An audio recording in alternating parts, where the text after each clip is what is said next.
Robert Midgley from the Friends of the British Overseas Territories. Robert, a very good afternoon to you. How much, if at all, of a shadow is cast over this royal visit by Gibraltar? Well, I think it would be a massive shame if Gibraltar was mentioned in the Spanish King's speech. You know, he's here to sort of get his rights for Spanish citizens across. So it would be a massive mistake for him to do that. But I think this is very much a top-level government spat right now. I think that, you know, the local governments in Gibraltar and La Linea, which is a border town next to Gibraltar, you know, they work very well together. They cooperate on many deals of things. The mayor of La Linea is very good friends with the chief minister, Fabian Mercado, and they cooperate. What isn't sort of reported is how much they cooperate. The thing is that this is a top-level spat, and this is a massive problem because people live in Gibraltar, they live in La Linea, they cross that border every single day, and there is no problems, there are no tensions there, and this is very much a top-level spat. Robert, you say they can cross that border, but I mean, many holidaymakers will have tried to get across that border and been stuck in very long queues. From time to time, as you well know, the Spanish authorities, maybe not in La Linea, but from Madrid, will send the word out, and suddenly you're queuing in the baking sun for hours on end. They make their point.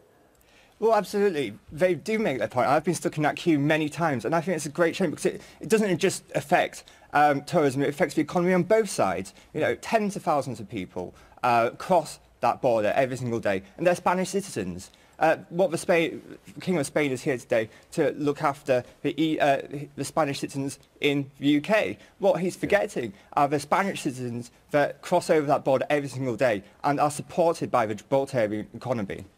The thing is, Robert, they're not going to drop this, are they, the Spanish? I mean, for all people point out that they are hypocritical, they point to Ceuta on the North African coast and say, well, you're as reluctant to give up your old colonial possessions as the UK is. Within the last year, King Felipe, who's right now tucking into his lunch, David Bowden doesn't know what he's eating, but he's having his lunch, we know that, at Buckingham Palace, said to the United Nations that it was time to put an end to the, quote, colonial anachronism of Gibraltar. Now, obviously, you know, constitutional monarchy like ours, he's acting as a proxy for the Spanish government, but they are sticking to their knitting on this. They want Gibraltar. Well, it's very funny that the King is involved in some politics in such a way. I mean, our Queen would never say such a thing because the FCO stops her from saying things, and, you know, she's even banned from going to Gibraltar, which is a great, massive shame, and I really do think that that ban should be lifted.